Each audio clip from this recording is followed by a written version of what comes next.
Earn more or spend less. Profit margin has been simplified into very basic terms. But in your journey to improving profitability at your company, we both know that it's way deeper than that.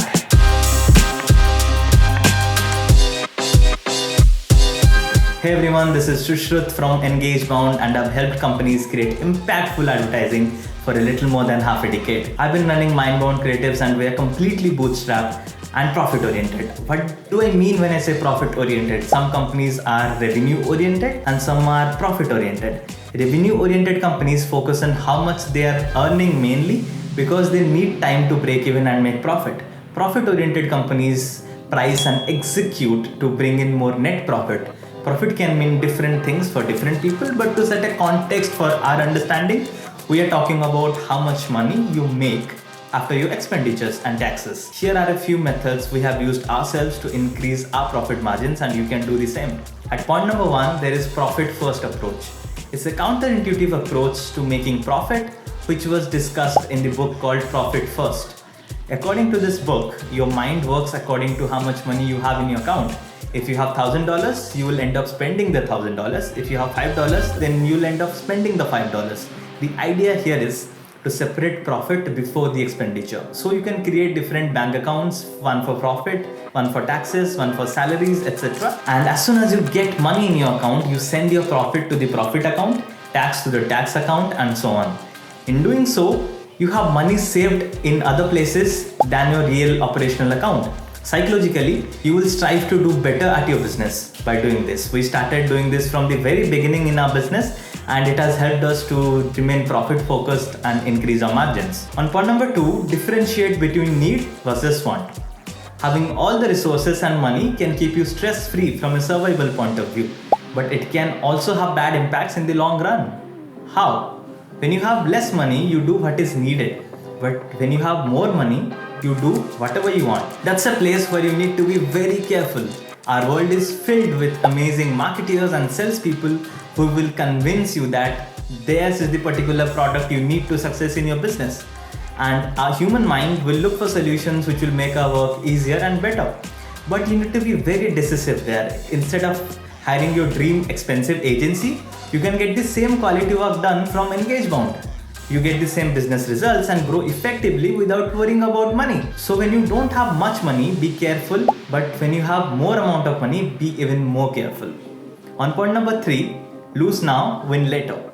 Some businesses play the long-term profit game, especially in the subscription-based businesses. Subscription economy works differently. You need to consider the customer lifetime value, which is how much will a customer spend with you in their lifetime. Suppose your monthly subscription fee is $100 and your customer stays with you for an average of 9 months. Then your customer lifetime value is $900. So the money you spend to acquire the customer should be 3 times lesser than the lifetime value of each customer for you. That's very important to maintain a healthy business as per the industry standard. That means you should not spend more than $300 to acquire each customer. That's when you play the long-term profit game. You decide to lose now to win later. Work on reducing your churn rate, which is how many customers unsubscribe each month, and you will be even in a better profit margin. But doing the same in one-off projects will make sure you lose money, and doing it repeatedly may make you shut your business. The 4th point is delegate better. Delegating your work well will help you sit on a huge profit cushion. Some companies seek help from full-time employees, some from freelancers, and some outsource to other companies.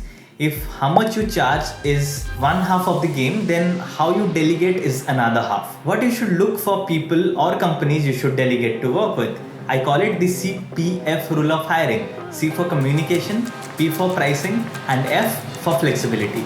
Communication is the most important in any business transaction. How well they communicate, how fast they revert back, and how they support you is 90% of the customer satisfaction world. Their pricing should be predictable and the pay cycle should be same. Then flexibility builds upon trust and relationship when they go beyond the scope of work to do something for your business.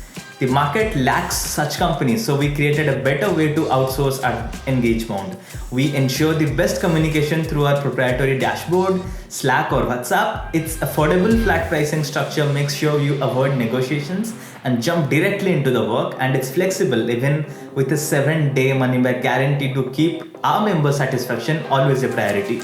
So this is how you gain your hidden profit at your company and become more profit focused. And remember, running a business well is always knowing when it's time to make profit. Thank you for watching the video. Make sure you subscribe and leave a comment below if you have any questions. Like the video because you will help our video appeal to the YouTube algorithms and we can reach more people with your help. Share the video, tell others about it, and I'll really appreciate it, and I'll see you in the next one.